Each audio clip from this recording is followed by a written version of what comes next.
जहां अतिक्रमण हटाने गई पुलिस टीम पर स्थानीय लोगों ने हमला कर दिया। घटना जजुआर थाना इलाके के परसौल बाजार का है, जहां अतिक्रमण हटाने गई टीम पर लोगों ने हमला कर दिया। इस दौरान दर्जनों लोगों ने पुलिस टीम को घेर लिया और हंगामा करते हुए हमला किया है। इस दौरान पुलिस टीम के साथ बदसलूकी और हाथापाई भी की गई। वीडियो सोशल मीडिया पर वायरल हो रहा है। पुलिस ने कार्रवाई करते हुए 2 लोगों को हिरासत में लिया है। जानकारी के मुताबिक जजुआर थाने में तैनात संदीप कुमार पुलिस बल के साथ परसौल बैंक रोड में गश्ती के लिए निकले थे। परसौल उत्तर बिहार ग्रामीण बैंक की शाखा से पहले सुनील प्रसाद के घर के पास सड़क पर बहुत सारी ईंट रखी हुई थी। ईंट को हटाने को कहने पर सुनील प्रसाद का बेटा और अरुण नाम का एक युवक पुलिस से उलझ गया। मौके पर लोगों की भीड़ इकट्ठा हो गई और जमकर बवाल काटा गया।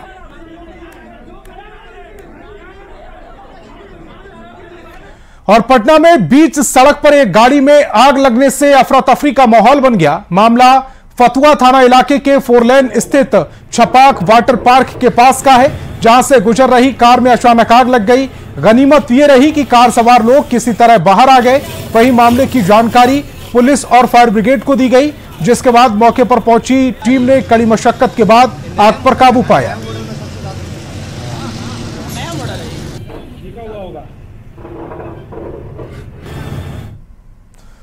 और आरा के पवना थाना क्षेत्र के खनेट गांव में विकास मित्र कृष्णा मुसहर की मौत के बाद परिवार वालों ने पड़ोस के बुजुर्ग की पीट कर हत्या कर दी। बुजुर्ग पर ओझा गुड़ी का आरोप लगाते हुए लाठी डंडों से पीट कर हत्या कर दी गई। घटना के बाद इलाके में सनसनी फैल गई। घटना के बाद विकास मित्र के परिवार वाले घर छोड़कर फरार हो गए हैं। पुलिस पूरे मामले में छानबीन कर रही है। बताया जा रहा है कि विकास मित्र कृष्णा मुसहर बीमार चल रहा था। कई जगह पर उसका इलाज चला, लेकिन हालत में कोई सुधार नहीं हुआ। इसके बाद जब कहीं भी ओझा गुनी से दिखाते थे तो बीमारी के पीछे पड़ोसी पति मुसहर का नाम सामने आता था। इस बीच कृष्णा की मौत हो गई। इसके बाद आक्रोशित होकर परिवार वालों ने ओझा गुनी का आरोप लगाते हुए पड़ोसी बुजुर्ग की पीट कर हत्या कर दी। घटना के बाद परिजनों में कोहराम मचा हुआ है। बीमारी से कितने दिन से बीमार थे? बेरामी 5 महीना भइल। अच्छा। कतनो दावा कराई, कतनो सुई कराई, कतना ओझाई कराई तो उहे धराई। मतलब कौन धराए? जौन हम बूढ़वा तवन धराई पति। तो पति मुसहर का आप लोग क्यों मारे? अब धरा तड़ा तो सब तू ही कर तड़ा तो यही से मारल गिलहन। और पटना के गोपालपुर थाना इलाके के भोगीपुर में अपार्टमेंट की छठी मंजिल से गिरकर एक महिला की मौत हो गई। पुलिस ने प्रथम दृष्टया खुदकुशी बताई है। वहीं मृतका के परिजनों ने पति समेत ससुराल वालों पर दहेज को लेकर हत्या किए जाने का आरोप लगाया। साथ ही प्रशासन से न्याय की गुहार लगाई। बताया जा रहा है कि 1.25 साल पहले हर्षिका कृष्णन की शादी गोपालपुर थाना क्षेत्र के भोगीपुर निवासी रामजी प्रसाद गुप्ता के बेटे विकास कुमार के साथ हुई थी। आरोप है कि शादी के बाद से ही और दहेज की मांग को लेकर ससुराल वाले हर्षिका को मानसिक और शारीरिक तौर पर प्रताड़ित कर रहे हैं और महिला की मौत पर सवाल उठ रहे हैं। घटना के बाद एफएसएल की टीम मौके पर पहुंची है और मामले की छानबीन की जा रही है। पुलिस खुदकुशी और हत्या दोनों के एंगल से जांच कर रही है। मेरा बेटी का नाम हर्षिका कृष्णन था और विकास कुमार। उम्र कितना था? उम्र 32-33 वर्ष था। हाँ, विकास से शादी किए थे? विकास कुमार से शादी किया। उसके पिता का नाम? उसके पिता का नाम रामजी प्रसाद गुप्ता। कहाँ के रहने वाले थे? अरे हम लोग तो सूचना पर आए हैं इसका। अभी तो इंक्वायरी होने दीजिए। इंक्वायरी होने दीजिए। मतलब सूचना क्या मिला था सर? सूचना मिला कि महिला कोई गिर गई है। अच्छा, यानी अपार्टमेंट से ऊपर से नीचे गिर गई है। हाँ, मतलब सुसाइड का मामला आपको जानकारी मिला? प्रथम दृष्टया हम लोग देखते हैं उसको क्या है। और गोपालगंज के लाजपुर नहर में लापता हुई दूसरी लड़की का भी शव बरामद कर लिया गया है। ग्रामीणों ने सबनही गांव के सामने नहर से शशि बाला कुमारी का शव बरामद किया। मौके पर पहुंची पुलिस ने शव को कब्जे में लेकर पोस्टमार्टम के लिए सदर अस्पताल भिजवा दिया। आपको बता दें कि बीते 29 अगस्त को गंडक नहर में नहाने के दौरान 5 लड़कियां डूब गई थीं। 3 लड़कियों को ग्रामीणों ने बचा लिया था, जबकि 2 दिनों के बाद एक लड़की का शव मिला था। दूसरी लापता लड़की का शव आज मिलने के बाद परिजनों में कोहराम मचा हुआ है। वहीं प्रशासन की ओर से आश्रितों को 4-4 लाख रुपए मुआवजा देने के तौर पर आश्वासन दिया गया है। मुआवजा का प्रावधान है, उसके लिए कुछ नियत प्रक्रिया है, उस प्रक्रिया को अपनाने के बाद वो मुआवजा का भुगतान किया जाता है। और इसी बीच मुजफ्फरपुर से बड़ी खबर मिल रही है। लखनदेई नदी में 2 युवक डूब गए हैं। मूर्ति विसर्जन के दौरान यह हादसा हुआ है। पुलिस की टीम मौके पर पहुंच गई है। स्थानीय लोगों की मदद से दोनों युवकों की तलाश की जा रही है। औराई थाना क्षेत्र के रमनगरा गांव का यह पूरा मामला बताया जा रहा है, जहां मूर्ति विसर्जन के दौरान 2 युवक डूब गए हैं। मुजफ्फरपुर से इस वक्त की बड़ी खबर आपको बता रहे हैं, जहां पर लखनदेई नदी में 2 युवक डूबे हुए हैं। मूर्ति विसर्जन के दौरान यह हादसा हुआ। पुलिस की टीम मौके पर पहुंच गई है। स्थानीय लोगों की मदद से दोनों की तलाश की जा रही है। और मधुबनी के मधेपुर थाना क्षेत्र में महादलित लड़की से गैंगरेप की घटना सामने आई है। 5 युवकों पर गैंगरेप की वारदात का अंजाम देने का आरोप लगा है। 5 आरोपियों में से पुलिस ने 1 आरोपी को गिरफ्तार कर लिया। बाकी 4 आरोपी फिलहाल फरार बताए जा रहे हैं।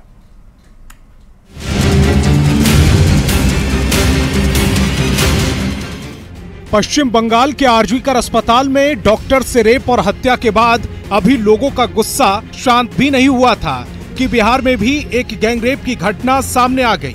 मधुबनी के मधेपुर थाना क्षेत्र में महादलित लड़की से गैंगरेप की घटना सामने आई है। 5 युवक पर गैंगरेप का आरोप लगा है।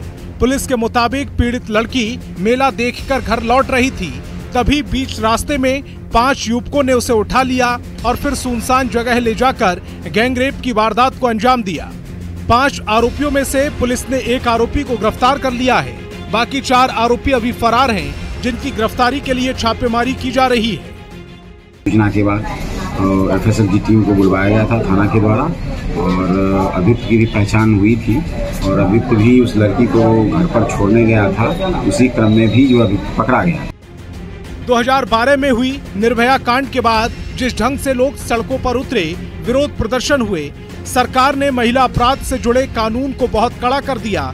उसके बाद लगा कि जैसे इस तरह की घटनाओं पर रोक लग जाएगी, लेकिन बंगाल में डॉक्टर के साथ रेप के बाद बिहार में गैंगरेप की घटना ये बताती है कि अब भी इंसान की भेष में कुछ भेड़िए बचे हुए हैं। सवाल है कि मधुबनी के गैंगरेप के बाकी आरोपियों की गिरफ्तारी कब होगी।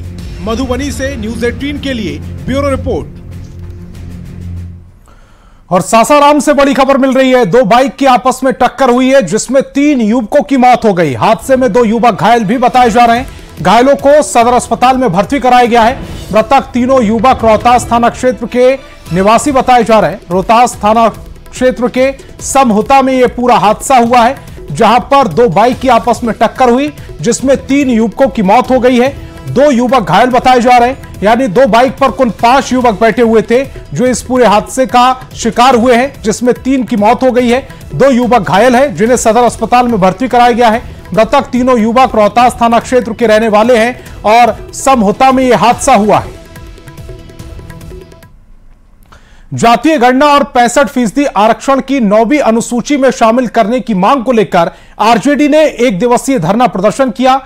पटना में धरना में तेजस्वी समेत आरजेडी के सभी बड़े नेता और कार्यकर्ता शामिल हुए। आरक्षण पर तेजस्वी के धरने पर केंद्रीय मंत्री जीतन राम मांझी ने तंज कसा। वहीं एक बार फिर कहा है कि दलितों की 18 जातियों को आरक्षण का लाभ नहीं मिल पा रहा। उन्होंने SC/ST रिजर्वेशन में एक बार फिर बंटवारे की मांग दोहराई है। हमारा प्रश्न है कि उनके माता पिताजी 15 साल बिहार के शासन में रहे, उस समय कहाँ भूल गए थे लोग? या जब अपने वो डिप्टी चीफ मिनिस्टर रहे, कहे कि हम इतना टीचर बहाल कर दिया, फलना कर दिया, उस समय ये कहाँ चले गए थे? भुला गए थे? और आज जब सत्ता से बाहर हैं तो सब याद आ रही है उनको। चेक करने का क्या जरूरत है? चिराग पासवान भी सवाल खड़े कर रहे हैं आरक्षण को लेकर, मान लीजिए लगातार। चिराग पासवान अगर खड़ा कर रहे हैं तो गलत है। हम लोग आरक्षण के विरोधी नहीं हैं। हम लोग ये चाहते हैं कि जो तालाब की मछलियाँ अन्य मछलियों को खा करके अपना मोटा जाती है और बाकी मछलियाँ समाप्त हो जाती है, उसी प्रकार से 18 जाति बिहार में है, उसका कोई कहीं अता पता नहीं है। नौकरी में, रिप्रेजेंटेशन में, MLA में, MP में, और 4 जो हमारे समाज के लोग हैं वही सब कुछ हड़प के रखे हुए हैं। 76 साल में यही स्थिति आ गई है, तो क्या यही चाहते हैं, यही न्याय है? बड़ा भाई सब बेईमानी करके खा जाए, छोटा भाई को छोड़ दे, तो हम बंटवारा चाह रहे हैं। कि भाई बड़ा भाई है, तुम हमारा गोटिया बनो, तुम हमको हमारा सारा हिस्सा खा रहे हो, तुम छोड़ दो, हम भी आगे कुछ करेंगे, हम 18 आदमी हैं, 18 भाई हैं, अपना बाँट चुट के खाएंगे। और जनसुराज की ओर से पटना में बापू सभागार में अल्पसंख्यक सम्मेलन का आयोजन किया गया। बिहार की राजनीति में मुसलमानों की भागीदारी विषय पर आयोजित सम्मेलन में बड़ी संख्या में मुस्लिम समाज के लोग शामिल हुए। प्रशांत किशोर ने कहा कि मुसलमानों को सभी ने ठगा। जनसुराज किसी भी रहनुमा नहीं बनना चाहती। जनसुराज सिर्फ एक व्यवस्था है। मुझे आपका वोट नहीं चाहिए, बल्कि आपकी दुआ चाहिए। आपकी दुआ से बिहार में अगर व्यवस्था बना दी तो यह बिहार में ही नहीं रुकेगा। प्रशांत किशोर ने मुस्लिम समाज से वादा किया कि जनसुराज उनकी आबादी के हिसाब से न केवल उनको राजनीतिक भागीदारी दिलाएगा, बल्कि उनके बच्चों को राजनीति की ट्रेनिंग देने के को लेकर उनको चुनाव लड़ाने का सारा खर्चा भी उठाएगा। प्रशांत किशोर आपका नेता नहीं है, आपका रहनुमा नहीं है, लेकिन आपको ये विश्वास दिला रहे हैं कि आप हमको वोट दीजिए या मत दीजिए, आपने हमको दुआ दी है। अब अपने अपने बच्चों को हमारे पास भेजिए, जनसुराज के पास भेजिए। पैसे का चिंता, व्यवस्था का चिंता अपने भाई, अपने बेटे प्रशांत किशोर पर छोड़िए। इस पूरे सभा में आपको साक्षी रखकर ये बता रहे हैं, अगर अपने समाज से किसी बच्चे को भेजोगे तो उसको प्रशिक्षित भी मैं करूंगा और जनसुराज के खर्चे पर चुनाव भी निश्चित तौर पर लड़ाऊंगा।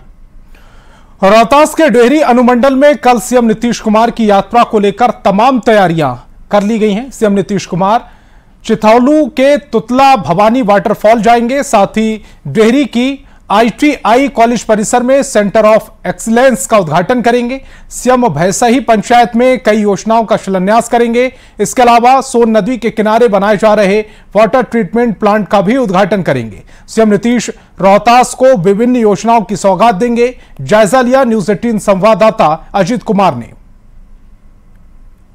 सीएम सर का संभावित कार्यक्रम और अभी ऑफिशियली पत्र प्राप्त नहीं हुआ और यहाँ पे अभी उनका ग्राम भ्रमण है और उस विकास से संबंधित कुछ योजनाएं हैं, उसका शिलान्यास और उद्घाटन है। और साथ ही साथ जो रोजगार देने के लिए बिहार सरकार ने कार्यक्रम चलाए हैं, उसमें एक कार्यक्रम है सभी जो हमारे ITI और पॉलिटेक्निक कॉलेजेज हैं वहाँ पे एक्सीलेंस सेंटर का निर्माण कराना, जो युवाओं के लिए बेहतर रोजगार के लिए सबसे एक मील का पत्थर साबित हो रहा है। तो उसका यहाँ पे उद्घाटन है।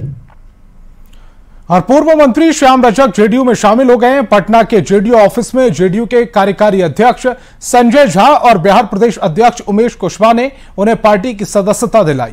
जेडीयू ज्वाइन करते ही श्याम रजक ने कहा कि उन्हें आरजेडी में घुटन हो रही थी। नीतीश कुमार के साथ काम करना श्याम रजक ने सौभाग्य बताया।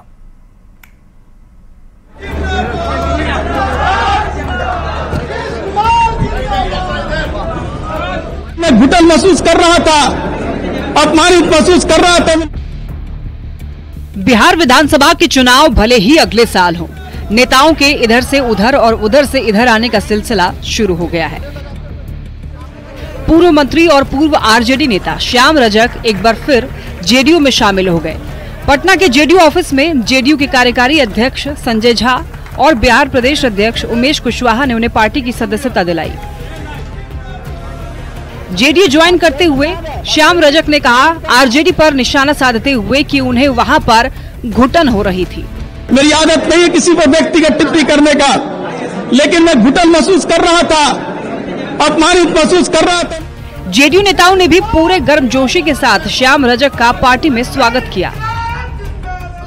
एक बड़ा अपील श्याम जी का हमेशा इन सब वर्गों में रहा है, बड़ा काम रहा है, पुराने आदमी है, जमीन से जुड़े हुए आदमी है, तो जनता दल परिवार में मैं उनका स्वागत करता हूं। आज श्याम रजक की गिनती बिहार के बड़े दलित नेताओं के रूप में होती है। फुलवारीशरीफ से 6 बार विधायक रहे। श्याम रजक की सियासी सफर की शुरुआत लालू प्रसाद की पार्टी से हुई। हालांकि वो इसके पहले 2009 में भी आरजेडी छोड़कर जेडीयू में आ चुके हैं। श्याम रजक लालू राबड़ी सरकार के साथ नीतीश कुमार की सरकार में भी मंत्री रहे हैं। श्याम रजक की पार्टी ज्वाइन करने के बाद जेडीयू नेताओं की ओर से दावा किया जा रहा है कि और भी कई नेता उनके संपर्क में हैं। आ रहे हैं, आप देख रहे हैं कुछ दिन पहले भी कई लोग आए हैं, तो इस तरह से लोग आते ही रहते हैं और कई लोग जो है वो चाहेंगे कि आकर के ज्वाइन करें। श्याम रजक के जेडीयू में आने से खुद उनको कितना फायदा होता है और जेडीयू को कितना फायदा होता है, ये तो वक्त ही बताएगा। न्यूज़ 18 के लिए पटना से आनंद अमृतराज की रिपोर्ट। बिहार सरकार की तरफ से पटना के रविंद्र भवन में ग्रैंड कल्चरल प्रोग्राम का आयोजन किया गया, जिसमें सरकारी अधिकारी और कर्मियों ने नाटक, गीत, संगीत और नृत्य की बेहतरीन प्रस्तुति देखी। सभी की छुपी हुई प्रतिभा से लोग परिचित हुए और जमकर तालियां बजाई गई। बिहार सचिवालय स्पोर्ट्स फाउंडेशन की तरफ से आयोजित कार्यक्रम में मुख्य अतिथि के तौर पर स्वास्थ्य विभाग के ACS प्रत्यय अमृत शामिल हुए और इन्होंने बाबूजी का पासबुक नाटक में अभिनय करने वाले अधिकारियों और कर्मचारियों की जमकर तारीफ की और सम्मानित किया। कार्यक्रम में समाज कल्याण विभाग की अधिकारी रश्मि चौधरी ने मनमोहक कथक नृत्य पेश किया। कार्यक्रम के कई विभाग के अधिकारी और उनके परिवार के सदस्य मौजूद रहे।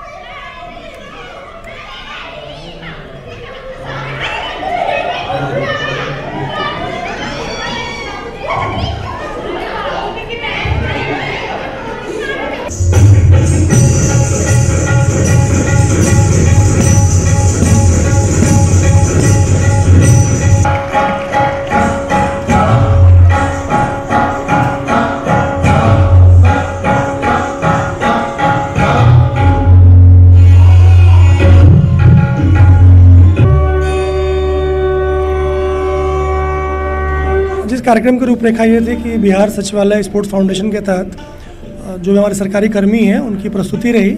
एक नाटक यहाँ प्रस्तुत किया गया, बाबूजी का पासबुक, उसके अलावा गणेश वंदना की गई। सचिवालय के कर्मी जो भारत सरकार के स्तर पे, राष्ट्रीय स्तर पे जो कार्यक्रम में भाग लेते हैं, जिसमें बेस्ट अवार्ड जो कार्यक्रम होते हैं, उनकी प्रस्तुति यहाँ पे की जा रही है। संगीत और नृत्य है ना, उसका थेरेपी का वैल्यू है, बहुत ही स्ट्रेस दूर करने में बहुत पॉजिटिव रोल है। और हम तो हमेशा मंचों पर कहते भी हैं कि कला से जो नेगेटिविटी दूर होती है, तो कलाकार में आप शायद ही किसी को एंटी सोशल एलिमेंट देखिएगा, क्योंकि एक बड़ी पॉजिटिविटी देती है। और जितने थकावट हमारे कर्मियों के साथ है, जितना काम है, जितना बोझ है, उसमें एकमात्र ये कला और संगीत ऐसी चीज़ है जो बाहर निकलती है। यहां पर एक छोटे से ब्रेक के लिए रुकेंगे।